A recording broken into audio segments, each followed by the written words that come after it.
So far in this fantasy football series, we've discussed my top quarterbacks and running backs. Next up is the wide receivers. Before we get into those rankings though, here's another reminder of the rules.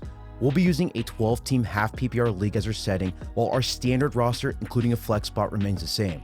Additionally, if you want any of these rankings listed on your screen in an easily downloadable Excel file, follow the link to my Patreon account below. So with that being said, let's talk about my favorite receivers.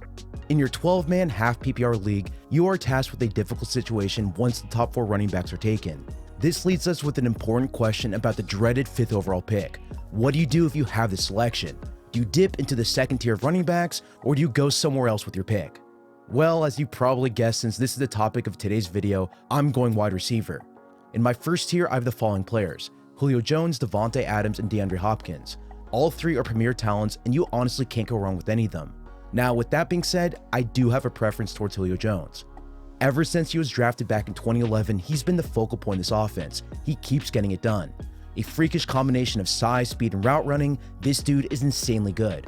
His blaze out route is still one of my favorite routes in all of football, just because there are so few wide receivers that can run it as smoothly as him. 2 seasons ago, he only finished with 3 touchdowns, but last year he reverted to the mean and scored 8. He also made huge strides in receiving yards, finishing first in all of the NFL, and I don't see that stopping now. For these reasons, Jones is my #1 fantasy receiver, even though there's a lot of talent on this team. He's still going to create plays. Next up, we have Davante Adams. Last season, he proved everybody wrong by staying healthy and by becoming a major factor in the Packers offense. I broke him down in a detailed video on this channel before the year began, and Adams crushed my already lofty expectations of where I thought he'd finish. Adams has established himself as one of the best in the game, and I'm incredibly excited to see what he's going to do this season in Matt LaFleur's offense. He is a red zone monster, he has incredible footwork, and he knows how to sell at the top of his routes in order to create separation. If he remains healthy, he'll once again finish as a top-tier fantasy option.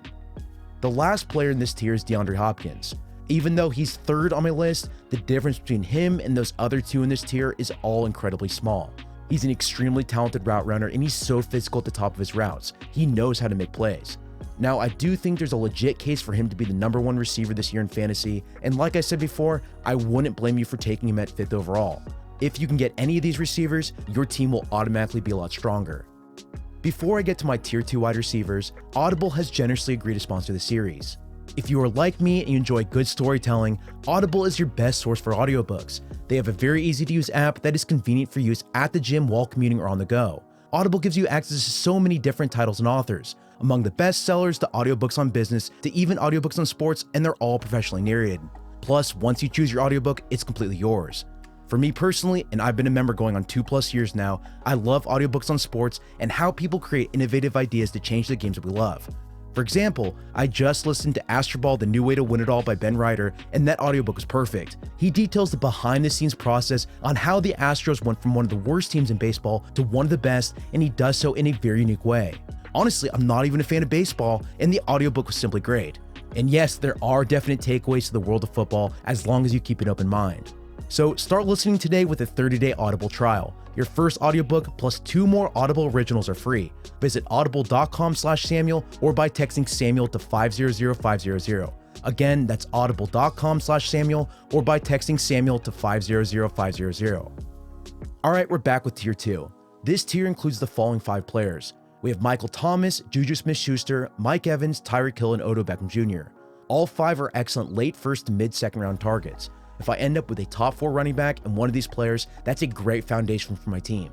Even if you do end up taking a tier 1 receiver with your mid-first round pick, I would have no problem going receiver once again in round 2. There's so much value in this receiving group. Juju Smith-Schuster, for example, is somebody that I absolutely love at the start of the 2nd round. I broke him down in great detail on this channel, so make sure you watch that video. My conclusion, if you haven't seen it yet, was that even without Antonio Brown on this team, he's still going to get plenty of action. Now, I know people think he's going to get double teamed with AB gone, but that ignores the simple fact that his role and function are completely different than AB's. He's the Steelers' big slot receiver who lined up a good percent of the time close to the formation. His role was to beat zone coverage while also being an outlet for Big Ben, adjusting on his scramble drills. Now, you could play man coverage with a star cornerback over him, but remember that if a defense does this, that defense would lose scheme flexibility. It would be a lot harder to run zone coverages since typically that star cornerback would play outside and he'd have to play a completely different role inside. That's just not likely going to happen. One last point before moving on from this is that even last year, they game planned for his skill set, and without AB on the team, Juju is the most talented receiver on this team. They're going to keep game planning for him again. So if you do have doubts though, make sure you watch my breakdown on this channel. Outside of Juju, Tyreek Hill is another receiver that we need to talk about. No matter what you think of him as a person, the important thing as it relates to this video is that he's a great fantasy receiver. What made him so good last season was his speed and deep route running ability. He is such a talented deep threat. But that ability does come at the cost of consistency. Yes, he did finish as a top fantasy receiver last season, but I do worry that teams like the Patriots, who showed us in the playoffs that they purposely try to bracket him out of the game. Unlike Juju, who runs a large percent of his routes near the line of scrimmage, Hill is kind of the opposite in this respect.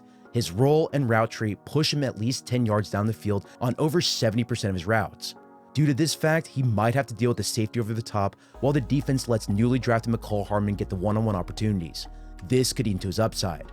I still think he's worth a very high round pick, but remember, he might be a little bit more inconsistent this season, especially with this fact. The last person in this group that we need to talk about is Odell Beckham Jr. For such a talented guy, and a guy that now has Baker Mayfield as his quarterback, you have to worry about his history of injuries. He's only played a full season once in his entire career, and that was back in 2016. I think he's crazily talented. I would be shocked if he didn't break 1,000 yards this season, and in fact, according to my model, I have him breaking 1,200 yards. But others are much higher on him than I am. As you can see by his average draft position, I think he's being a bit overdrafted. Yes, he's still extremely talented, and I think he's going to have a great season, but the earliest I'm taking him is right around the middle of the second round. Moving on, let's talk about my third tier. I have Keenan Allen, Antonio Brown, Adam Thielen, and T.Y. Hilton. Out of this list, Antonio Brown is the main one that I have concerns with, and the one that I want you to pay close attention to throughout preseason. With his feet issues where he reportedly has frostbite, him sitting in my third tier just might be too high. For now, I'm going to leave him in this tier, but if more information does come out from Raiders training camp, make sure you adjust your rankings as such. Outside of Brown, Keenan Allen, Adam Thielen, and T.Y. Hilton are all incredible late second to early third round players. A strategy that I've employed in a bunch of my leagues so far is to take a wide receiver in round 2 and round 3 and then grab a running back later on in your draft. You can get a ton of value in your leagues by doing this. So if you do, Allen, Thielen, and Hilton are all targets you should look out for. In tier 4, I have 6 players, including Lockett, Cooper, Diggs, Edelman, Cooks, and Woods.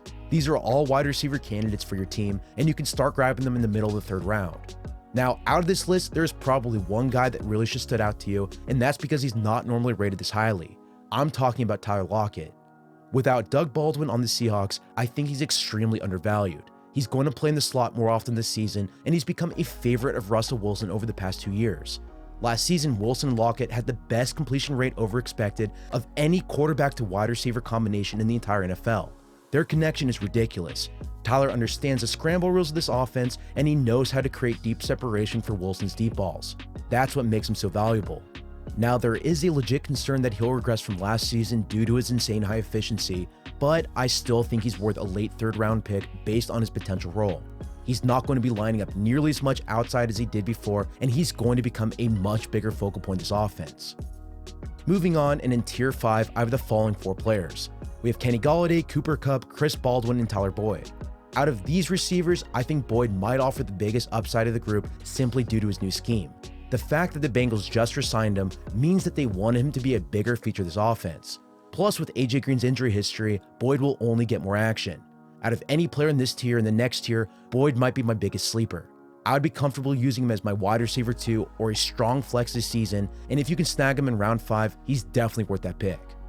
Moving on to tier 6, you'll probably recognize a bunch of these names. It features guys that aren't incredibly consistent or guys that have been dealing with injuries over the past couple of seasons. That's what lowers them in this tier. For example, a guy like Alshon Jeffery could be undervalued based on his injury history. Now, I'm not saying he's going to break out and put up 1,000+ yards, but what I am saying is that relative to his average draft position, I think he could surprise people this year.